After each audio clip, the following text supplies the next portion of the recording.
Hello everyone, this is SkyTCG here, and I'm doing my first Fusion World tier list on the channel.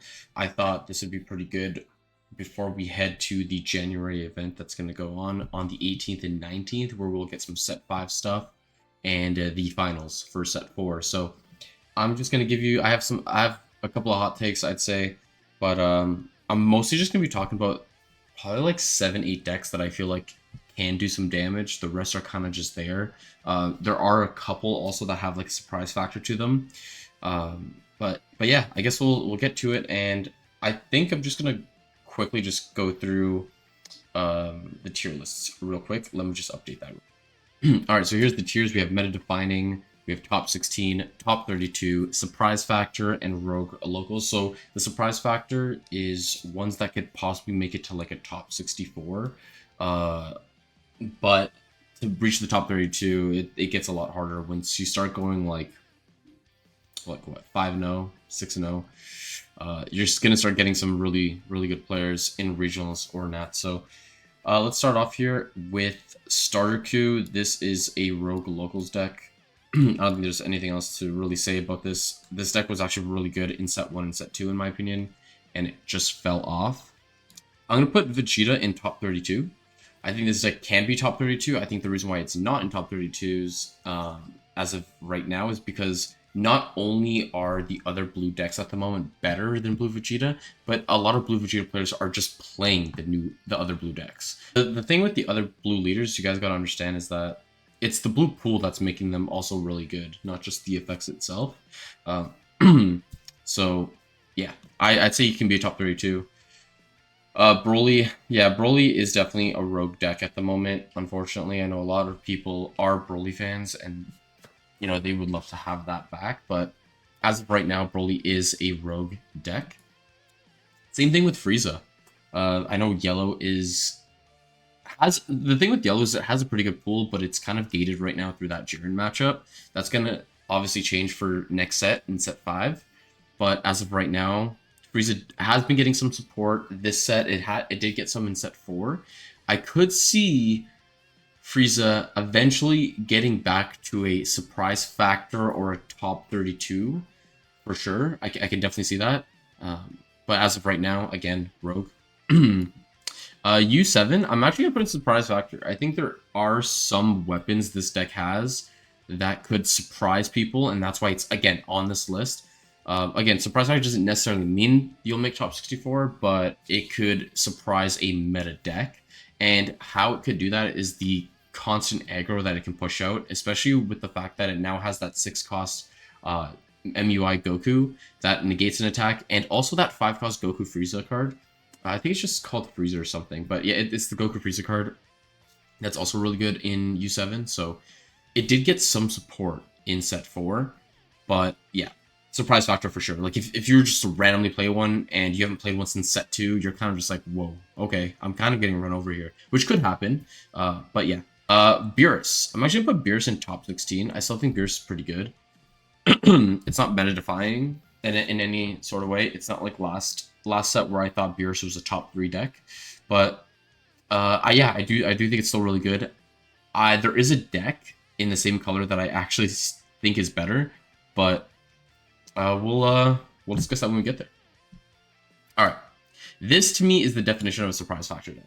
Goku Black, if it high rolls, can beat almost any deck in the game. It's just a known fact, and it gets Goku Black out on turn 4 and then gets back out again on turn 6, while also having a solid hand size still, because it is, as you if you guys don't remember, is a crit leader, so it doesn't usually have a good hand size. But yeah, I think Goku Black is a great surprise factor, but I do think that Goku Black could get better throughout the sets with more targets for the Goku Black 6-cost. So for now, he is going to be there.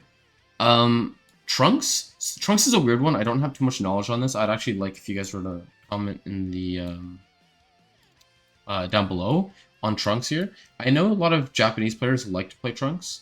I'm gonna put in surprise factor. I don't want to put in Rogue because I just, again, the blue pool is just crazy to even put in Rogue, and I think there's a lot of weapons, and it has a big annoyance, right, with that leader ability. So I'm gonna just put it in surprise factor for now.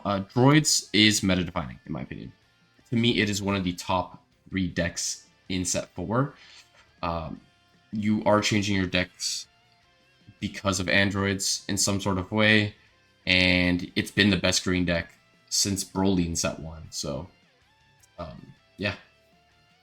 Let's go now with Gohan. This might upset a couple people, but I'm actually going to put Gohan and Rogue. I think there could be a surprise factor to it, I do, but I just feel like these 3 here would perform better in a Swiss format than Gohan would. But again, Gohan could eventually climb the ranks. And it would be cool to see a lot of the older leaders climb again. Ginyu.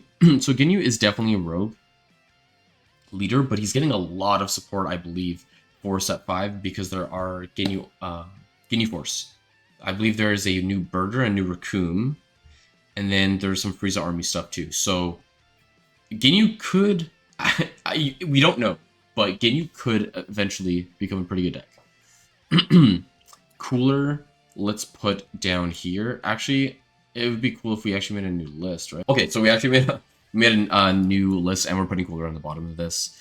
And yeah, this is just complete bottom tier, and we're probably gonna just leave the rest here. You could probably still play these in locals and be fine. Cooler right now is just complete garbage. Again, could get better. It does get that 4-cost Frieza.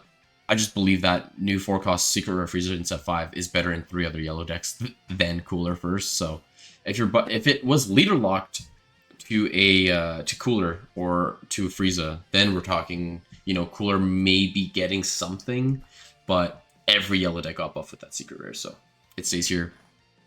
Taku isn't bottom tier. It's not a good deck, but it's going to stay in probably the end of the Rogue Locals at the moment. Again, if we end up getting some sort of really good target for Taku, then I could see this eventually coming back. But I don't think Bandai really wants to do that because a lot of the player base for Fusion World dropped when we had a Taku tier 0 format in set 2. So that was a big one. All right. On to the next deck that I think is meta-defining is Zamasu. I think Zamasu is great. It's the deck and the leader I'm currently playing, besides Boo-Tanks. But this deck has a lot going for it, right? It can stall in the grind game. It has a great matchup against most decks. It has probably the best pool, the best matchup pool, best matchup spread between every other leader in the game at the moment. Except for maybe just one. It's probably the second highest, and we'll talk about that one next. But yeah, I think Zamasu is great. It's a 25k leader. You're not wanting to awaken until very, very late because you want as much draw power as possible. There is a lot of good cards with that 6-cost. Now it has an actual finisher. You don't really need double strike in this deck because you're kind of just chipping away and defending and just blocking their attacks, while also getting draws from those attacks by using Proud Saiyan, by using Gallic Gun. So yeah, you want to have a decent amount of hand size, and you're using a lot of cantrips, and yeah, you're basically just stalling them out. And then once you get those finishers like the Vegito, the 5-cost and the 6-cost, you can kind of just go for a game there. And the third one is Haloku. I don't think this surprises anyone that it's these 3. I think people might say that there's a 4th meta-defining deck. I personally don't think so. But Zamasu, Haloku, and Android Stream are the top 3 decks in the format. And Haloku being the hardest deck in the game, in my opinion. Highest skill ceiling, too. It can beat basically any deck in the game. There are, obviously, it has bad matchups, right? It can lose very hard to decks that can just completely destroy a board going wide. So, funny enough, Haloku can lose to something like Boo-Tanks, which will be here soon. And other than that, though, I don't really see Haloku, like if you're a really good Haloku player, I don't really see you losing to basically any matchup right now. So, yeah, let's go with Cell. So Cell, I think, is a surprise factor deck. I don't think it is Rogue. I don't think it's bottom tier.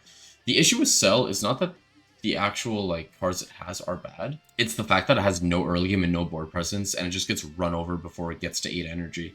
That's the biggest issue. Whereas androids, they have the 2-cost Android 18, they have the 4-cost Android 17, 18, then they followed up by an Android, the double strike that KOs 2 things on board, has a double strike, so it's already putting on pressure. Cell doesn't really get much pressure until the 6-cost androids, kind of, but it gets it later than androids do. And other than that, it just has the 8-cost cells, which is really, really strong. But to get there, you're going to be so far behind by that point. So, again, it could be a surprise factor. If you're playing against a deck that's a little bit slower, you could do some damage with Cell, for sure. But as of right now, it is in the surprise tier. All right, on to the next deck, Yellow Vegeta. So we changed it to top 64 because I believe that might be necessary, honestly. Because we're going to do something like this now. Yeah, so we'll do this. I think this is actually better. And then we could do something like Yellow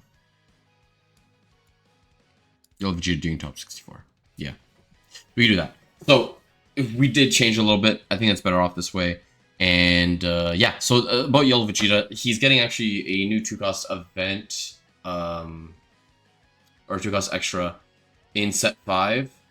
That's pretty good. It's a activate battle. I believe it is plus 20k and then stun 1, if I remember correctly. But yeah, that's just more support for Yellow Vegeta. Yellow Vegeta might have a time where he is the best deck in the format. He might. He genuinely might. His leader effect is still really, really good. Janemba's getting there now, though, with his effect in set 5, but in terms of one of the best leader effects in the game. But yeah, Yellow Vegeta, I'd say top 64. Can still get top 64. If you dodge a Jiren or 2, you can go X1, X2.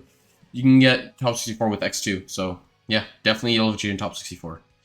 Let's do Bardock. Again, I think Bardock can be top 64. It's not better than GT Goku. Spoiler alert, but to make top 64 isn't that hard, especially with a deck that has solid pull right now with the GT Gokus. And it's also getting a new 5-cost critical that isn't that great in my opinion, but it's something that you can possibly add in set 5. So if you're a Bardock player, I would say, you know, if you really enjoy the deck, you could probably still do some damage in set 5 too. But for set 4, I do believe you can make a top 64 with what you currently have. And it has solid matchups. I mean, Black does pretty well against a lot of decks right now. It does well. I mean, I haven't played too much Bardock, but I know GT Goku can do some really good damage against things like androids and things like Heloku. Zamasu has a good matchup against Black, but yeah. And this is again from my testing. I do have a friend who plays GT Goku. I play Zamasu. I have a friend who plays androids, and yeah. So I'm talking about from my local area, what I've seen, what I've played. Jiren is a top 16 to me. He's a top 16. Now, again, top 16 doesn't mean you make 16th. You could be top 8, right? But to me, it's just not meta-defining. And so that's basically why I have it here. I do think it's been a bit more figured out. I don't know if that's the right term for it, but it just has... There's a lot of good... The best decks right now do really good against Jiren. I mean, Heloku absolutely destroys Jiren. Zamasu absolutely destroys Jiren. Beerus absolutely destroys Jiren. But people are playing Jiren because everything else Jiren can really do a lot of damage on. So, and I'm saying absolutely destroy. That's not necessarily the case. I think androids and Jiren is a pretty good matchup. But yeah, I think Zamasu and Halo and Heloku are really good decks against Jiren right now. So Piccolo is bottom tier. This is probably the I don't know if it's the worst deck in the game or the worst leader in the game. But it's one of the two, I'd say, right now. It's unfortunate because the Secret Rare Gohan and the 5-cost Extra, the 6-cost Piccolo, all those cards look so fun to use. It's just... the deck is so bad. You don't even get... Once you get to 8 energy, you've lost the game. You probably don't even get to 8 energy right now. So hopefully we get more support for them, for Piccolo. But as of right now, he is absolutely atrocious. For Boo... I guess Boo could be a surprise factor, to be honest. This deck can do some damage, but it just loses too much hand size. If you're playing this matchup really smart, and then I think you can really just do, like, you just get ahead really, really quickly with this against Boo. The only thing is if you're playing something like Blue Vegeta or a Halo Coup, the Boo can technically do some damage if it gets like 2 or 3 barrier Boos on the board. But again, that's a high roll type of game, and you're probably not getting that. So GT Goku. GT Goku is a top 32. I think it's a top 32. It's a top 16 or top 32, honestly. I might revise this at the end, but as of right now, I'm just going to put in top 32. I kind of want to put it top 16, but we'll see at the end of the video. But as of right now, yeah, top 32.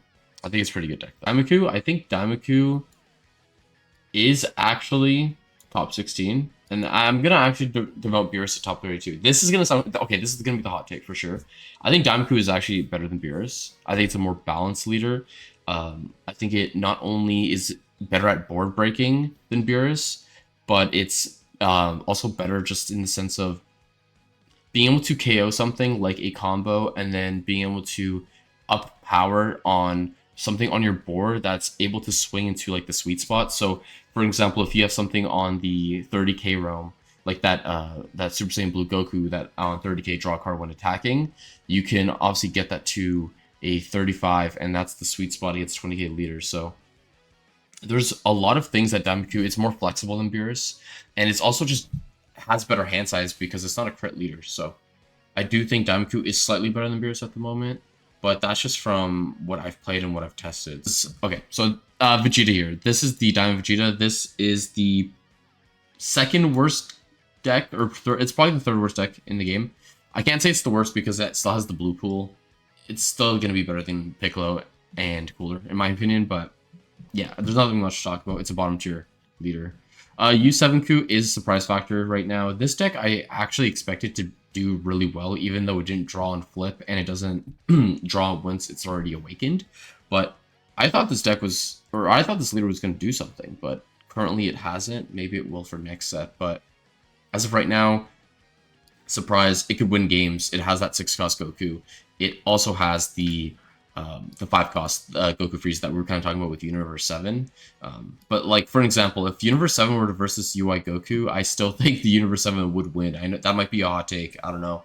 But I genuinely do think the going wide would destroy this deck.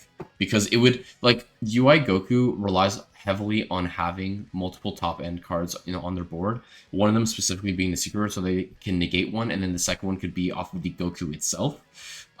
By using the Activate Battle and then making it a 30 or 40 or 50k because of that Goku Frieza. But this deck can get really annoying if it high rolls. If it has a Jiren on board, if it has a 6-cost Secret Rare Goku, it can really do some damage and it can get annoying. But if it doesn't high roll, it's a pretty mediocre deck at the moment. Gohan is, yeah, Gohan's Rogue. Gohan isn't bottom tier, but it's definitely Rogue at the moment. There's nothing much else to say about it. It doesn't do enough for this to amount to getting it any higher up on the list. Get more Saiyan Earthling extras, Gohan can definitely climb up for sure. Green Vegeta also surprised, or sorry, not surprised. It's definitely Rogue at the moment. It can't kill anything past what, like 6 cost. Actually, I think it goes up to 5 max. So yeah, this thing needs something that can KO at a very high, like an 8 cost or 7 cost, even a 6 cost. So as of right now, this deck is just Rogue. Unfortunately, because, I mean, it's unfortunate because it's Green Vegeta. Vegeta is my favorite character. Okay. So these two decks here are meta. They are meta decks. And I'm going to go with top 16 for Bootanks. And I'm going to go with top 16 for Baby. Now, I wish we had 2 babies here, like 2 baby 2s, because there are 2 lists that people are playing. People are playing mid-range and people are playing Real Chain. I play Real Chain because it's budget and it's like my 3rd string deck. I just play around with it for fun. So yeah, again, spoiler alert, that I'm basically entailing that Real Chain is the worst of the decks. I think Real Chain can get up to like a top 32, top 64. But the mid-range is definitely top 16. has potential of winning a regionals, definitely. But it's not as good as people thought it would be. A lot of people were saying it was going to be a tier 0 format like it was in set 2 with Top Coup, but it's not. It's a good deck. Don't get me wrong. If you want to play Baby 2, definitely play it. It's a great deck. But it's not tier 0. It's just not. It's in my opinion probably the 4th best deck in the format when it's mid range. So you can actually honestly, I'd probably say it is the 4th best, just because Jiren kind of logs out the Bootangs a little bit. I still have Bootangs 5th just because it has a better spread, but because of the Jiren matchup, I put Baby over it. But yeah, I guess I basically just talked about Bootangs as well. Bootangs has a great matchup spread between a lot of leaders, except for Jiren, for the most part. And then it absolutely destroys androids from my testing. It's super, super good against androids. I think the worst matchup it has, from my understanding, is actually Halo Coup. Zamasu is is okay, but the thing with Zamasu is if you destroy hand size, you're fine. With Halo Coup, he can go really, really wide and really disrupt Bootangs. And yeah, so I think Bootangs is definitely really good and the 6th or the 5th best leader in the format. But yeah, this is my list for now. I'm gonna see if we can... Okay, I made 2 changes. I just put Gohan. Well, actually, funny enough, both Gohans from Rogue to the Surprise. One, again, just Gohan, just Big Blue in general is already enough for it to put itself at the Surprise factor tier. And yeah, I think Gohan can do some damage. I know there was a 2nd place Gohan back in set 3, I think it was, and that was already pretty good. Set 4, it's obviously gotten worse and worse every single set since set 1, but again, I just think if it can get going, it can do some damage still, and it can have that, again, surprise. But I do think something like Cell is better than Gohan still, so that's why it's a bit further up here. And yeah, that's currently my list. I'm so happy to be cooked in the comments because this is my first tier list. I want to be more descriptive and give more details on it for set 5, and I will be doing that in the beginning of set 5 just to give my early predictions before the set even comes out. That'll probably come out in about a week or 2, but as of right now, this is my tier list. And if you guys want to cook me in the comments, just do it in a nice way. Just don't be rude to anyone. You can be rude to me, I don't really give a shit, but just don't be rude to anybody else in the comments. Keep it civil, and yeah, I'll respond to everything, every comment. Thank you guys so much for watching, and I'll make a better tier list for set 5 too, that's for sure. And I'll see you on the next video. Peace.